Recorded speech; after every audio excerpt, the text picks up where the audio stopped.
कि सरस्वती अकेली इसकी गोद में कोई बच्चा आना चाहिए, और उन्होंने अपना प्रसाद रूपी आशीर्वाद बच्चे को अपने गोद में दे दिया।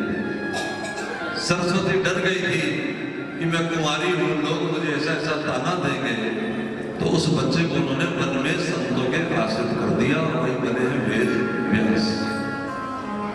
यानी ये काम से पैदा नहीं हुए, इस संकल्प से पैदा हुए। समझ रहे कहते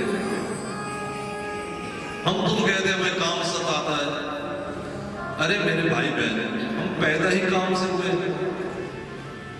इससे बचने का तरीका एक ही है बस, कि जो उन निष्काम जने हुए वेद व्यास ने ग्रंथ लिखे हैं, उन ग्रंथों की शरण ले लो, तो ये काम तब जाएगा, मरेगा नहीं, क्योंकि हम पैदा ही काम से हुए। हमारी उत्पत्ति का बीज क्या है? काम। इसलिए इसको मारना आसान नहीं है, इसकी तरफ ध्यान देना बंद करके राम का भजन शुरू करो, काम अपने आप ही चुप करके बैठ जाएगा। और यदि राम का भजन ना किया तो काम के हाथ में भी धनुष्बाण है, याद रखना। राम के हाथ में भी धनुष्बाण है, तो काम के हाथ में भी धनुष।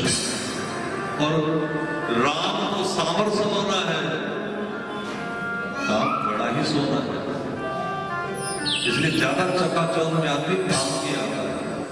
अगर कोई सत्संग समझ करके राम की शरण ले ले, तब ये काम दब जाए तो दब जाए। मेरे भाई बहन इसको पकड़ लेना पाता, एक बड़े से बड़ों का दब मरता नहीं है, दब जाता है।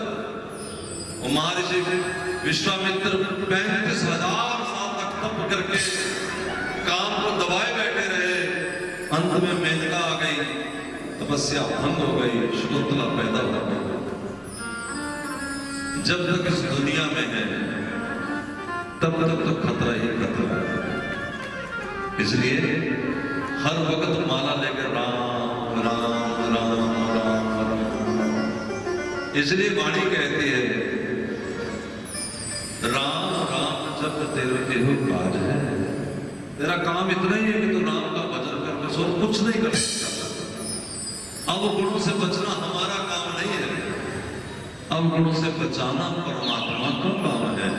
हमारा काम तो केवल उनके आगे हाथ जोड़ने की शरण में चले जाना है। हे प्रभु हमें बचा लो, हे प्रभु हमें संभाल लो।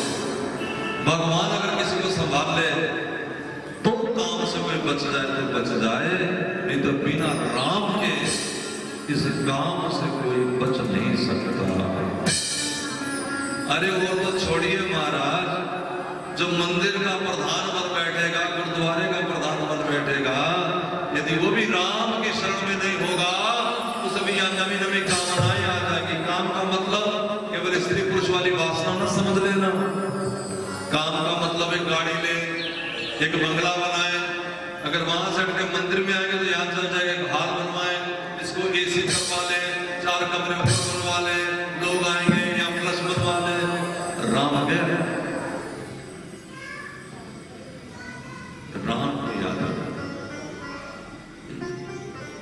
वेद व्यास जी ने जो भगवान के अवतार है, जरा ध्यान दो, इन्होंने 17 पुराण लिखे। 17 पुराण, 18 है। 18वें का नाम भागवत महापुराण है। क्यों लिखा भागवत महापुराण जब 17 पुराण लिख चुके थे? 17 पुराण लिखने में सेटिस्फेक्शन नहीं मिली। मैं जब आपको कोई बात बताऊंगा उसके उदाहरण तब तक देता चला जाऊंगा, या किसी भी टीचर की एक उसके अंदर क्वालिटी होती है, जब तक वो ना सेटिस्फाई हो जाए तब तक वो समझाता चला जाता है, समझाता चला जाता है। जब वो खुद सेटिस्फाई हो जाता है कि मैंने शायद समझा लिया, तो वो चुप करता है। इसी तरह वेद व्यास जी हमें समझा रहे थे कि शांति कैसे मिलेगी, अनंत कैसे मिलेगा, लेकिन 17 पुराण लिखने पर भी उन्हें खुद ही शांति नहीं मिली। अंत में उन्होंने फिर महाभारत लिखा। महाभारत के अंदर भगवत गीता लिखी, लेकिन व्यास को शांति नहीं मिली। गंगा किनारे सिर पे हाथ धर के बैठ गए, नारद जी आ गए, क्या हो गया? तुम तो जाने जानो समझ ही रहे हो कितना मेहनत कर बैठा हूं, हाथ कुछ भी नहीं लगा। नारद जी ने कहा भाई तूने लोगों को तो और उलझा दिया और फंसा दिया। क्यों? नारद जी कहते हैं इन लोगों को तुमने विचित्र चीज समझाई है। इनको समझाया, जरा ध्यान दो कि 100 रुपया दान करो तुम्हें स्वर्ग में जाके 1000 रुपया मिलेगा। यानी बैंक में एफडी कर दो 6 साल बाद डबल हो जाएगा, और या सीधी गारंटी की मरने के बाद 10 गुना हो जाएगा, 100 गुना हो जाएगा। तो कहानी तो उसी लालच के लेके गिरते घूम रही है। हाँ के ना बोलो, लड्डू दान करो एक थाल तो तुम्हें भगवान 1000 थाल देगा। गरीबों की सुनो वो तुम्हारी सुनेगा, तुम 1 पैसा दोगे वो बोलो ना। तो आदमी 1 पैसा इसलिए नहीं देता, उसे गोविंद की सेवा करनी है, उसे 1 पैसा इसलिए देना है क्योंकि उसे बदले में क्या चाहिए? 10 लाख। बात पल्ले में पड़ रही है। और ऊपर से लड्डू कौन सा दिखाया? लड्डू दिखाया स्वर्ग चले जाओगे, स्वर्ग। बड़े खुश होते मेरे पिताजी स्वर्गवासी हो गए, पता नहीं नरकवासी हो गए क्या पता, किसने देखा। और स्वर्गवासी भी हो गए हो तो भागवत कहती है कोई खास कुछ नहीं हुआ, कोई मजा नहीं आया। आपके पास 10,000 रुपया था, आप किसी बढ़िया होटल में चले गए, आपको बढ़िया खाने को मिला, बढ़िया बिस्तर मिला, नहाने के लिए शावर मिला, तालाब मिला, लेकिन मेरे बहन भाई जब 10,000 रुपया खत्म हो गया उसके बाद भी होटल वाले रखेंगे कि निकाल के धक्का मार कर देंगे? बोलो, जा कमा के ला। यही है स्वर्ग। थोड़े सुख सुविधा ज्यादा है, लेकिन जब खत्म हो गया पुण्य तो चलो दफा हो जाओ, जाके कमा के ला, नवे कर्म करके आओ। अरे मेरे बहन भाई स्वर्ग को तो छोड़ो, होटल को तो छोड़ो, ये दुनिया जानती है कि यदि कोई चोर को सजा 3 साल की हो जाए, जज दे दे, तो 3 साल से 1 सेकंड ऊपर भी जेलर जेल में नहीं रहने देता, कहता बाहर जाओ, दोबारा पाप करना फिर आना। इसी तरह बना रखे। तो फिर कहानी तो वही घूमती रही। इसलिए नारद जी कहते हैं वेद व्यास जी, तुमने लोगों को भगवान का वो चस्का नहीं बताया, वो रस नहीं बताया, वो रास्ता नहीं बताया जिस रास्ते पे चल के ये दुनिया वाले आवागमन से आजाद हो जाते हैं। वो रास्ता एक ही है, वो रास्ता गोविंद का कोई गुण गाता, गोविंद की शरण में चला जाता और गोविंद से अपने गोद पे उठा करके पार ले जाता, और कोई रास्ता नहीं था। नारद जी कहते मैं पिछले जन्म में एक दासी पुत्र था, दासी पुत्र था ब्राह्मण के घर का। वहां संत आ गए, दंडीधारी सन्यासी आ गए, बहुत सेवा बढ़ गई कि मां ने मुझे सेवा में लगा लिया। ध्यान दो, संतों की सेवा करने का फल नहीं तुमने बताया, सत्संग का लाभ नहीं तुमने बताया, संतों की गाथा नहीं तुमने गाई। मैं बता रहा हूं ये भागवत किसकी गाथा है? ये भगवान की गाथा नहीं, ये संतों की गाथा है, ये प्रहलाद की गाथा है, ये जड़ भरत की गाथा है, ये परीक्षित की गाथा है, ये ध्रुव की गाथा है। ये गाथा भगवान की नहीं। हाँ, भगत वही जो भगवान से जुड़ा हो, और भगवान की कोई भगत की कोई भी कथा बिना भगवान की कथा किए संपूर्ण नहीं हो सकती। नारद जी कहते जब मैं सत्संग सुना संतों से, मैं उनको प्रसाद खिलाने जाता तो वो सत्संग कर रहे होते। सत्संग मतलब ढोल की बाजा लेके कीर्तन करना ही सत्संग नहीं होता, वो संकीर्तन होता है, वो करना चाहिए। सत्संग मतलब भगवान की बातें। आप घर में भी बैठ के भगवान की बातें कर सकते हैं। जरा ध्यान दे, भगत कैसे होते हैं? मेरी कोई बहन, मेरी कोई बेटी, मेरी कोई माँ, मान लो किसी पड़ोसन के घर गई है, उसके घर में संकीर्तन था, कोई शादी थी, कोई त्योहार था, वहां रसोई में सेवा करने चली गई, हाथ बटाने चली गई। क्या तुम मानते हो कि नहीं इस बात को कि जब आप काम कर रहे होंगे, सेवा कर रहे होंगे, उस समय भी तुम्हारे मन में चला रहा होगा कि मेरा टिंकू आ गया होगा, रोटी खाली होगी कि नहीं खाली होगी, ट्यूशन पढ़ाया होगा कि बोलो हाँ कि ना। बस मेरे बहन भाई इसे ही करना है। रहना इस दुनिया में सेवा करते हुए है, लेकिन याद नहीं करना कि गोविंद उठ गया होगा, गोविंद नहा लिया होगा, गोविंद गैया चराने गया होगा। ये समय भगवान का गैया चरा के घर वापस आने का है। जब शाम को पहले लोग दिया जला देते थे, अब लाइट जलाने लगे हैं, लेकिन अब तो सारा दिन की लाइट जगाते पता रहता नहीं क्या है क्या नहीं। इसे गोधूली मेला भी कहते हैं। पुरानी माताएं इस समय का जरूर ध्यान रखती थी कि इस समय मेरा कृष्ण घर वापस आ रहा होगा। थोड़ा थोड़ा ध्यान रखना चाहिए। तुमने ये नहीं सिखाया कि सत्संग करो? मैंने सत्संग किया, नारद जी कहते हैं, मेरे दिल की कली जग गई। मुझे मन में आया कि मैं गोविंद को जाकर के देख लूं वो क्या कर रहे हैं, क्योंकि जिस स्त्री को सेवा में मन नहीं लग रहा, बार बार पति की बेटे की याद आती है, तो बीच में काम छोड़ के कई बार घर भी हो आती है। नारद जी बोले, जब मैं जाने लगा उन संतों के साथ, मेरी माँ रो पड़ी, मैं विधवा हूँ, मैं दासी हूँ, मैं अकेली कैसे रहूंगी।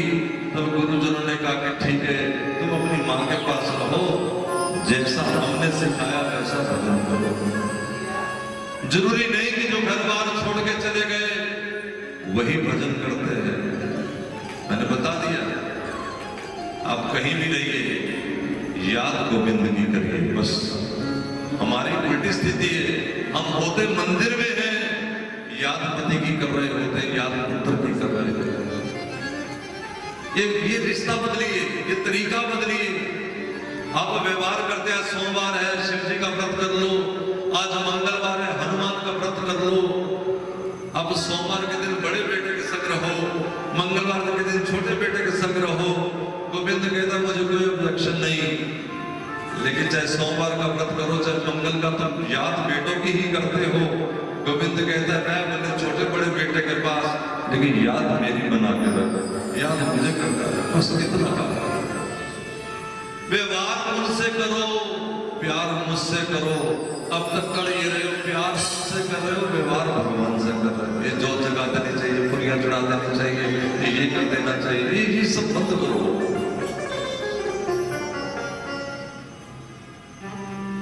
राजी हो बात में कि नहीं राजी? हाँ है कि नहीं है? वोट है कि नहीं है? तो हाथ खड़ा करके जय जय श्री राम। ठीक है। नारद जी कहते हैं मैं रह गया घर में, एक दिन मां मर गई सांप के काटने से, लेकिन मुझे न दुख हुआ न सुख हुआ। फिर मैं जाकर के जंगल में जैसा भगवान ने बताया था वैसा भजन करने लगा, संतों ने जैसे समझाया। गोविंद मेरे ध्यान में आए, मेरे मनन चिंतन में आए। बड़े खुश नसीब नहीं, मैं तो कहूंगा उन पर अतिशय कृपा है, जिनके विचारों में भी कृष्ण आ जाता है, जिनके सपनों में भी कृष्ण आ जाता है। नहीं तो गोपियां तो यही कहती रहती है, श्याम सपनों में आता क्यों नहीं, पूरा पागल बनाता। सपनों में भी कृष्ण आ जाए तो समझ लो कि उसकी कृपा है। लेकिन जैसे लोभी को लोभ बढ़ता चला जाता है, ये बिल्कुल सच है कि भगत का भी लोभ बढ़ता चला जाता है। लोग कहते हैं मांग लेंगे हम तुझे तस्वीर से, जी नहीं भरता तेरी तस्वीर से। मांग लेंगे हम तुझे तकदीर से, जी नहीं भरता तेरी तस्वीर। अच्छी बात है, लेकिन भगवान ने जो नारद जी को कहा वो ये आप सुने कि मैं अध कचरे लोगों के सामने नहीं आ सकता। जिनका आधा मन भगवान में आधा संसार में लगा पड़ा है। अच्छी बात है, भजन कर रहे हैं, भगवान ध्यान में आ रहे हैं। ठाकुर जी बोले अब जब तुम ये शरीर छोड़ोगे उसके बाद ही मुझे पाओगे, तब तक तुम प्रारब्ध भोगो और जैसा भजन करो वैसा करो। मैं ध्यान में इसलिए आया कि तेरा थोड़ा भाव बढ़ जाए, ध्यान देना। इसलिए संतों ने लिखा है, कब मरी हो कब देखी हो, प्रीतम नित्य विहार। हे सखी, हे सज्जन, हे प्रीता, मैं कब मरूंगा, कब उस प्रीतम का नित्य विहार देखूंगा। क्यों? जिस मरने से जग डरे मेरे मन आनंद, मरने से ही पाइए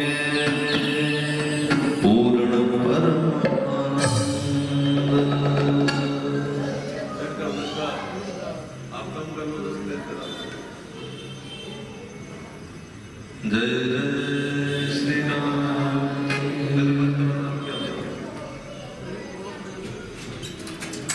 इस तरह नारद जी कहते हैं भगवान अंतर्ध्यान हो गए। अब ये शरीर गया, जरा ध्यान दो। जब ये शरीर गया तो फिर नारद जी को उच्च लोकों में थोड़ी देर रहने का मौका मिला, जैसे स्वर्ग के महल लोग, स्वर्ग लोग, सिद्ध लोग आदि आदि। अंत में जब सृष्टि में प्रलय हुआ तो नारद जी भी सब आत्माओं के सहित ब्रह्मा जी में समा गए। अब जब ब्रह्मा जी में समा गए, ध्यान दो, जब अगला जीवन मिला तो भगवान ने कृपा करके क्या दिया? भगवान ने एक तारा दे दिया नारद को कि तू मेरा है, मैं तेरा हूं, इसलिए जा, जो मेरा है उसका एक ही काम है, जाकर के दुनिया को मेरे गीत सुना, मेरी आवाज लगा कि आ जाओ तुम भी गोविंद के हो जाओ। इसलिए संतों का एक ही काम है, सनातनी एक बात है कि हरि नाम के हीरे मोती हम भी बनाए गली गली, ले लो रे कोई राम का प्यारा शोर मचाए। जिसने ये मोती लूटे वो तो माल हुए, और जो माया के बने पुजारी आपके को साधु का काम नहीं है कि भगवान और जिसे भगवान ये मौका दे दे कि मेरे गुण गा। मैं कल कह रहा था, हमारे साथ शर्मा जी थे जिनके निवास में जाता रहता हूँ आकर के, ईश्वर ने जो हमें दिया है वो बड़ी चीज है। मेरे मन में था ये 2-4 कथाएं ये करके मैं वृंदावन चला जाऊंगा। मैं जमुनानगर में तो संगत को बुला के हाथ जोड़ाया था कि मुझे यहाँ नहीं आना, और मैंने सोचा कि 2-4 तैयार नहीं कथाएं तो मैं हाँ करके मैं वृंदावन नित्य का वास कर दूंगा। लेकिन भगवान ने रात को कान पकड़ लिए आकर के सुन कर, उन्होंने कहा जरा ध्यान से सुनिए क्या कह रहे हैं। कौन? तो पहला नंबर था भगवान भोलेनाथ का। वो क्या मांग रहे थे? बार बार बर मांगूं हर्ष देओ श्री रंग, भक्ति सरोज अनमायनी और सदा सत्संग। भगवान बोले तो इसको दिया तो तेरे को दे रखा, क्या मांगा है? फिर बोले तो हनुमान जी को सुनिए क्या कह रहे हैं, असबुद्धि मेरी काहे न डरे हनुमंत। हनुमान जी बोले प्रभु मुझे ऐसी कृपा कर दो मेरी बुद्धि ऐसी बन जाए, ये बदले नहीं, मैं सेवक रूप सच्चराचर स्वामी भगवंत, ये सारा जगत आपका रूप है, मैं आपका दास हूँ, मेरी ऐसी बुद्धि हो जाए। नारद जी बोले भगवान से मैंने पूछा कि तुम कहाँ रहते हो, तो भगवान ने कहा मैंने एक तारा इसलिए दिया है, इसलिए नहीं दिया कि केवल गीत का, इसलिए दिया है, ध्यान से सुनो, ना अहम वसामि वैकुंठे, क्योंकि हे नारद मैं वैकुंठ में नहीं रहता, योगी नाम हृदय नच, योगियों के हृदय में भी नहीं रहता, फिर प्रभु कहाँ रहते हो? मद भक्ता यत्र गायन्ति तत्र तिष्ठामि नारद।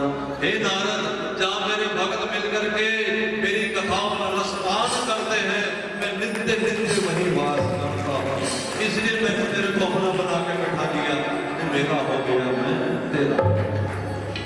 व्यास जी समझ गए, तो व्यास जी ने भी अब धर्म की बातें छोड़ करके, अच्छी बातें छोड़ करके, आप भी वही करना, अब ज्यादा अच्छी बातें ना किया करो, ये बुराई छोड़ो, ये बुराई छोड़ो, ये बुराई छोड़ो अगर कहेंगे तो 3 बार उस बुराई की याद करनी पड़ेगी।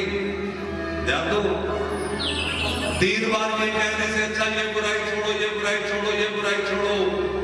3 बार बैठ के भगवान की लीला कथा का पालन कर लिया होता तो बुराई याद ही नहीं आती, बुराई भी छूट जाती, उस तरफ ध्यान भी नहीं जाता। देखो गोविंद कन्हैया किसी के दरवाजे गया, अब जरा ध्यान से सुनना, जाकर के भगवान ने हल्की सी कुंडी खटकाई, दरवाजा खोला, गोपी ने कहा क्या चाहिए? भगवान बोले हे सखी बड़ी भूख लगी है, थोड़ा सा माखन दे दे। बड़े सुंदर भगवान के केस सजे हुए थे, बढ़िया सुंदर यहाँ पर हमारा कुंदरा बना रखा था माँ ने, एक छोटा सा मोर पिच भी लगा रखा था, कानों में छोटे छोटे बूंदे थे, माथे पे बड़ा सुंदर तिलक था,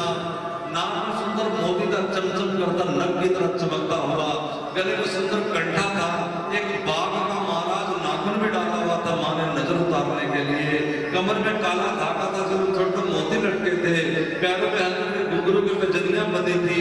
अब मुझे ये बताओ कि तुम्हें क्या घर याद आ रहा था कि कन्हैया दिख रहा था? बोलो बोलो ना। अगर मैं तुम्हें कहता करना याद करो, करना याद करो, तो तुम्हें भगवान भी नहीं दिखना था और घर बार बार याद आता। तो बजाय इसके कि बुराई छोड़ो, बुराई छोड़ो, बुराई छोड़ो, तो ये बात ध्यान में ला करके भगवान याद करो, भगवान याद करो, अपने आप काम हो जाए। हाँ क्या ना? आज वेद व्यास जी समझ गए कि अब धर्म की चर्चा नहीं करनी, ये नहीं कहना ऐसे रहो ऐसे रहो, ये कहना ही नहीं। आज के बाद मुझे बताना कि भगवान का भजन कैसे होता है। सो उन्होंने भागवत महापुराण की रचना की। एक बार प्रेम से बोलो वेद व्यास जी महाराज की जय। ये सब गुरुओं के गुरु हैं वेद व्यास। इस दुनिया में कोई ऐसा पंथ वाला नहीं जो वेद व्यास जी को नहीं मानता, भले उसे समझ है भले नहीं समझ है। एक दिन आता है बीच में जिसका नाम है व्यास पूजा। उस दिन हर कोई अपने गुरु की पूजा करता है। अब गुरु वरुणदास को कह लो कि कैलाश दास को कह लो, ये तो शरीर है, लेकिन सीट किसकी है? उसका नाम क्या है? व्यास। और जो आपको हम सुना रहे हैं या जहां जहां भी कोई साधु संत सुनाता है वो व्यास का ही प्रसादी है, क्योंकि लिखा ही सब कुछ लिखा है। ऐसे सतगुरुदेव के लिए एक बार प्रेम करा जाए घोष करके बोलो सतगुरुदेव भगवान की जय। सतगुरुदेव भगवान की जय। बोली नहीं बोलना, बड़े जोर से सतगुरुदेव भगवान की जय। जिन्नत से